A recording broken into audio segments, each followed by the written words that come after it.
숫자를 풀어보는 불교 영어 시간입니다. 숫자 3까지 알아보고 숫자 4에 대해서 강의를 시작하겠습니다. 숫자 4라는 것은 제가 앞서 말씀 1에서 10까지 말씀드렸듯이 대충 기억을 하시리라고 생각합니다. 숫자 4에 관한 용어들이 뭐가 있을까 한번 생각해보는 시간이 되었으면 합니다. 불자라면 누구나 알아야 되는 기본 첫 교리에 부딪히는데요. 그 기본 첫 교리의 첫 단어가 4에 있어요. 사성제. 사성제라는 이야기가 나오죠. 사성제는 제가 그림으로 조금 이렇게 우습게 표현을 했는데요. 이 고진멸도라는 이야기가 나오죠. 우리는 인간살이가 고통에서 시작된다고 해요. 아이가 태어나면서 웃고 태어나는 아이가 없잖아요. 모두 이 세상에 처음 울고 태어나는 거죠. 그 울고 태어난다는 것은 여기가 고통이구나. 근데 과연 죽을 때 웃으면서 죽는 사람이 얼마나 있을까요? 그죠? 그래서 부처님 당시에는 여마미소라고 해서 이렇게 연꽃을 드니까 부처님 가실 때를 표현한 것이라고 하죠.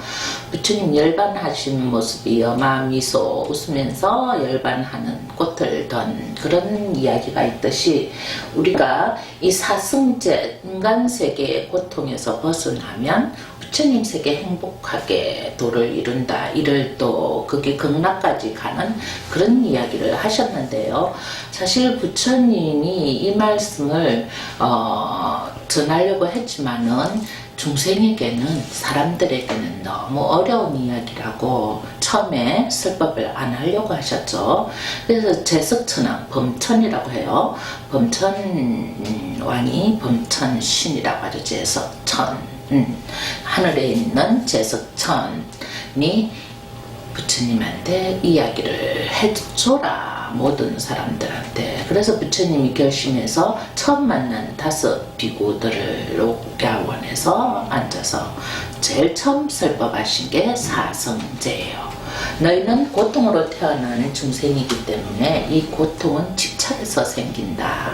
이 집착을 멸하면, 없애면은 행복하다, 도를 이룬다. 이런 이야기를 하셨어요. 여러분도 지금 무엇인가 집착해서 고통이 오지 않습니까?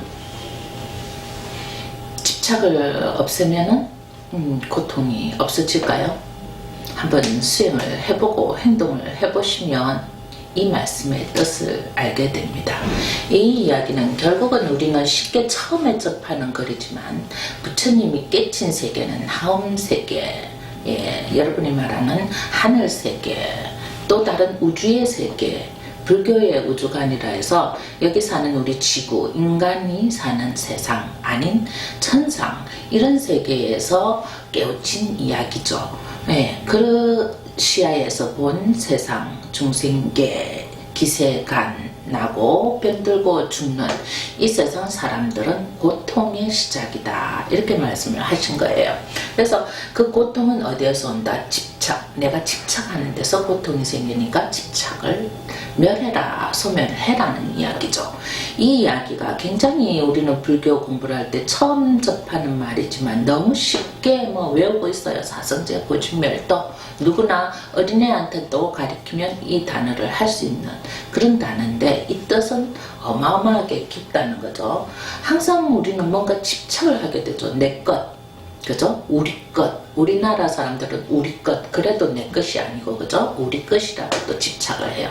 그래서 나의 가족에 집착하고, 나의 친구에 집착하고, 나의 사회적인 직업에 집착하고, 또는 내가 가진 의식주 생활에 집착하고, 많은 것에 집착을 하다 보니까 행복하다고 집착을 하는데, 그게 결국은 행복이 아닌 집착으로서 행복하지 않는, 불행할 수도 있는 조건에 사는 사람들을 중생, 인간 세계의 사람들이라고 이제 부처님께서는 너희는 모든 것이 집착에서 고통이 오니 집착을 없애라 한 거예요. 거기에서 이제 또 다른 이야기들이 나오는 거죠.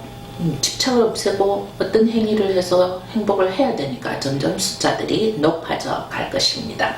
그래서 숫자 4의 사성제, 고집, 멸도, 고통에 집착을 없애라, 이런 교리, 불교 용어가 나옵니다.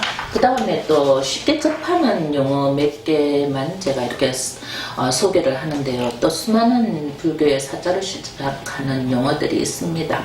그렇지만 많은 것을 알 필요는 없고요. 기본적인 것만 알면 그 다음에는 여러분이 스스로 연구하게 된다는 사실입니다. 재미가 있으니까요. 그 다음에 사생이란 말을, 사생육도, 이런 이야기를 많이 듣게 됩니다. 네 가지 생으로 태어났다는 거죠. 그것은 이제 이게 사생이 뭐야? 네 가지 모습으로 태어났다, 이 얘기죠. 그것은 숫자 4와 같이 우리는 사람은요, 우리들은 부모님의 모태에서 태에서 태어난 것이 우리 사람들이죠. 그 다음에 알란, 알에서 태어난 거, 병아리, 그죠? 새들, 이런 알에서 태어난 거, 그죠? 이렇게 알에서 태어난 생도 하나 있고요. 그 다음에 습기로 태어난 것, 이렇게 물을 오래 받아두면 물이 더러워지면서 모기 같은 거, 하루살이, 이런 게 막 생기잖아요. 그게 습기로 하여서 생긴다는 거죠. 이렇게도 태어나고 또 하에서 생긴다는 겁니다. 한다는 거는 이제 그대로 태어나는 거예요. 어떻게 이렇게 우리는 아기 태에서 이렇게 1개월, 1살, 2살에서 이렇게 커가지만은 그대로 모습으로 태어난다는 거죠. 그래서 귀신이 있어요. 귀신이 애기 귀신, 어른 귀신, 이렇게는 아니겠지만 어떤 귀신도 한다, 이렇게 만들어져서 저절로 만들어지는 거죠. 우리가 태에서 태어나서 귀신이 되는 것은 태로 생하고 또 하생도 하겠지만, 하생 자체는 그냥 그대로 귀신이 된다는 거, 그리고 그대로 지옥에 가는 중생이 되고 또는 하늘에 사는 중생도 되는 거죠. 하늘에는 중생이 있냐 없냐, 이게 의구심이 일어나죠. 하늘에는 우리가 우주 밖에 하늘이 불교의 우주관이라고 해서 욕계, 색계, 무색계라는 세계가 있어요. 욕계에서 도솔천이라는 세계가 있거든요. 우리가 흔히 말하는 극락이죠. 그 도솔천에서 우리 석가모니 부처님도 호명보살로 있다가 태어나셨죠. 어머니 마야 부인의 옆구리로 태어났다고 해요. 그래서 하늘에서 중생가로 오게 된 거죠. 그래서 부처님이 되셨죠. 그렇다면 도솔천도 극락이지만 윤회를 한다는 거죠. 그래서 그런 하한 중생, 하에서 태어나는 사람이 하늘 중생도 같이 속한다고 해서 사생이라 하면 여러분이 이렇게는 쉽게 접했을 거예요. 아래서 태어나고 습기로 태어나고 모태로 태어나고 이렇게 했는데 하로 태어난 것, 이런 것은 처음 접하리라고 봅니다. 여기서 이게 사생이라는 이야기가 돼요. 숫자 4입니다. 그 다음에 조금 더 깊이 불교 용어를 이제 공부를 좀 하다 보면 이런 사념처라는 또 단어를 만나게 돼요. 네 가지 자리, 네 가지 처한 곳이라는 거죠. 그래서 이것은 자신의 마음에서 비유를 해서 제가 그림을 이렇게 그려봤는데요. 우리의 이제 법이라는 일체 법에서 몸이 있고 마음이 있고 감각 받아들이는 모든 것, 이것이 우리의 생각들입니다. 우리가 생각을 할 수 있는 모든 곳은 네 군데라는 거죠. 그래서 신념처, 몸에서 생각할 수 있는 신념처와 또 모든 감정을 받아들이는 것, 수념처, 그리고 마음에서 또 일으키는 그런 마음적인 생각, 신념처, 그리고 일체 법, 일체 모든 대상에 의해서 일으키는 마음, 이게 법념처, 이게 네 가지로서 숫자 4예요. 이렇게 용어들이 점점 어려워지지만 굳이 외울 필요는 없고요. 숫자 4라면 기본적으로 요 정도는 조금 이렇게 귀에 익숙하게 들어놓고 한 번씩 살펴보면 좀 쉽다, 이런 거죠. 그냥 우리가 숫자를 안 하고 4념처 이러면은 4념처 전혀 생각이 안 날 수도 있습니다. 그렇지만 이렇게 4에 비유를 해서 몸과 마음과 감각과 받아들이는, 그 다음에 일체법, 이러면은 좀 외우기가 쉬워지리라고 생각합니다. 그 다음에 우리가 잘 접하는 얘기예요. 숫자 5. 5라는 숫자는 참 불교 용어에 어렵게 자리를 잡고 있는데요. 반야신경에 오온이란 말이 나와요. 마반야 바람이다. 신경간자재로살 행신반야 바람이다. 시조견 오온 계공도 이렇게 해서 제일 처음에 웬만하면 알겠는데 오온이란 말에 부딪히게 되죠. 오온이라는 단어에 이 오온이라는 단어와 또는 오계 앞에서 5가지 계율이라고 얘기를 했어요. 이것도 설명할게요. 오신체라는 것은 우리가 절에 가면 냄새나는 음식을 먹으면 안 된다고 하는 거죠. 그게 오신체인데 보통 부모님들이 절에 가실 때는 옛날에는 한 2박 3일 이렇게 몸을 이렇게 목욕을 하고 그 다음에 음식을 가려서 고기나 생선이나 비린내 냄새나는 음식을 안 먹었다고 해요. 근데 예전에 큰 스님들은 이 오신체를 다 이렇게 가렸어요. 저도 한 절에 한 21일간 수행을 하면서 오신체를 안 먹어보았거든요.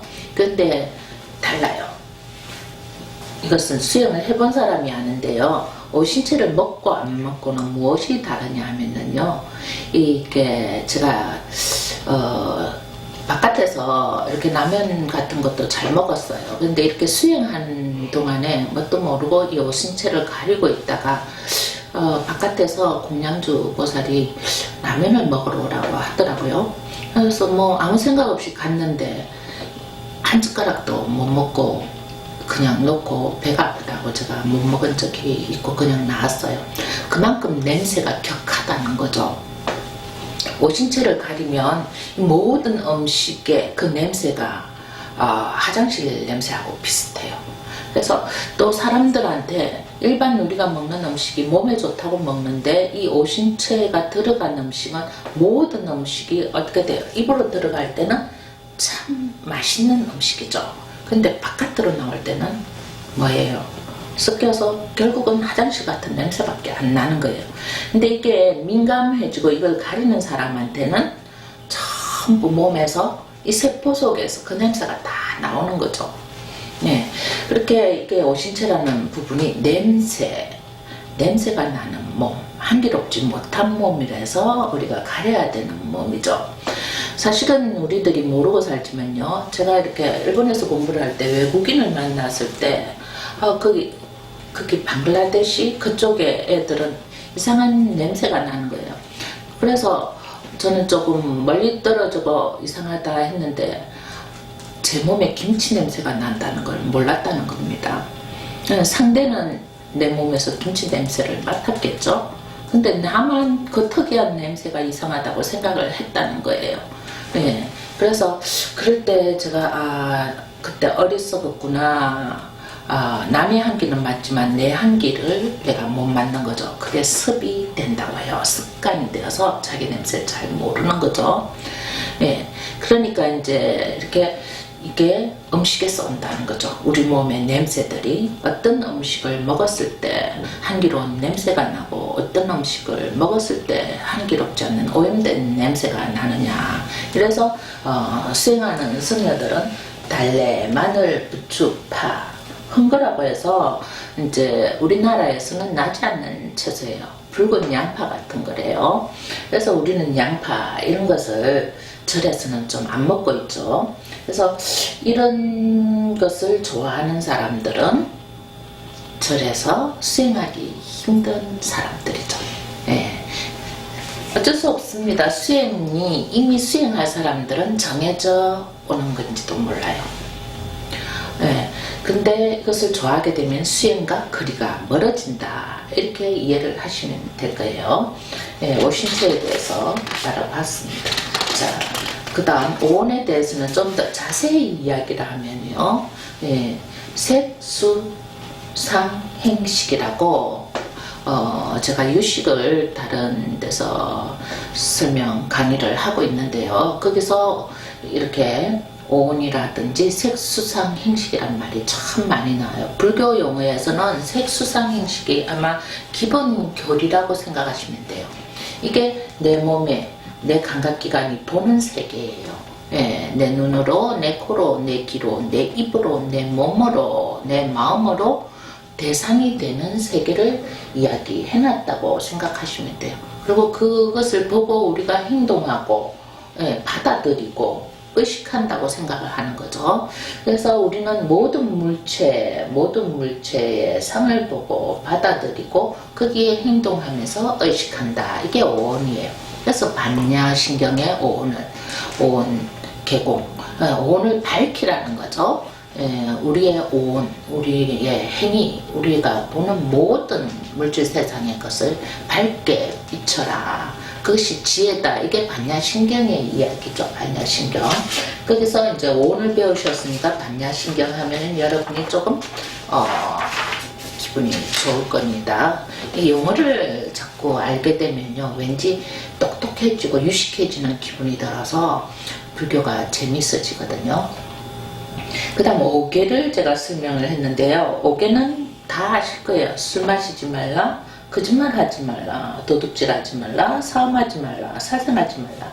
이렇게 그림으로 조금 표현을 해봤습니다. 술은 이제 우리가 마시지 말라는 건 정신이 조금 혼미하잖아요. 왜? 그냥 술 마시면 기분이 좋아지잖아요. 네, 거기까지는 좋지만은 좀 폭행도 하는 사람도 있고 요즘은 그런 사건이 참 많잖아요. 술 마시고 뭐 택시 드라이버 뭐 폭행하고 또는 음주운전으로 많은 사고를 내고 이렇게 해서 정신을 차리지 않는 상태에서 술을 마시지 말라 했고, 거짓말은 당연히 하면 안 되죠. 부처님의 교법, 설법은요, 진리예요. 그냥 원래 아무것도 없는 세상에서 뭔가 덧붙여주는 게 거짓말이잖아요. 순수한 이야기, 거짓이 없이 순수 그 자체를 추구하시기 때문에 거짓말을 하지 말라가 아마 들어간 것 같아요. 그리고 이제 그 다음 육자의 바람일이라고 보시를 굉장히 중요시했죠. 그래서 다른 용어들은 몰라도 절간에 다니시는 분은 보시라는 말은 뭐 누구나 다 아실 거예요. 보시하라, 보시하라, 베풀어라 이런 얘기요. 그래서 그 보시가 주인공인데 도둑을 하면 안 되겠죠. 그래서 도둑질을 하지 말라는 게 계율이 되었고요. 사음이라는 것은 이제 자기의 부인이나 뭐 이렇게 자기의 그게 남자가 있는데 다른 이런 것을 하지 말라는 거죠. 예, 그러니까 각자의 임무에 충실하라는 이야기입니다. 그럼 살생은 당연한 거죠. 살생의 방편으로 우리가 무엇을 합니까? 방생을 많이 하죠. 아무리 방생을 몇천 년을 해도 한 사람을 죽인다면 그 업이 더 크죠. 그래서 물론 이제 이것을 참여하고 참게하고 용서를 빌고 하면은 그 업도 없어지지만 우선 살생, 요즘은 이게 맞는지 모르겠어요. 살생도 뭐 3단계를 거쳐서 우리가 안 먹고는 살 수 없으니까 3단계를 거쳐서 오면 살생이 아니라는 이야기도 뭐 우리들끼리 하는 얘기지만 어떤 게 진짜인지 잘 모르겠습니다. 이렇게 해서 5개의 이야기를 해드렸고요. 오늘은 숫자 5에 대해서 알아보았는데 이 숫자 5에 다시 본 5개 오심체에 대해서 제가 알아보았습니다. 여러분도 또 5자로 생각나는 여러 개 단어들을 또 살펴보면 불교라는 용어가 그리 어렵지 않고 쉽구나 하는 생각이 들 거라고 생각합니다. 오늘은 용어 5에 대해서 알아보았습니다. 수고하셨습니다.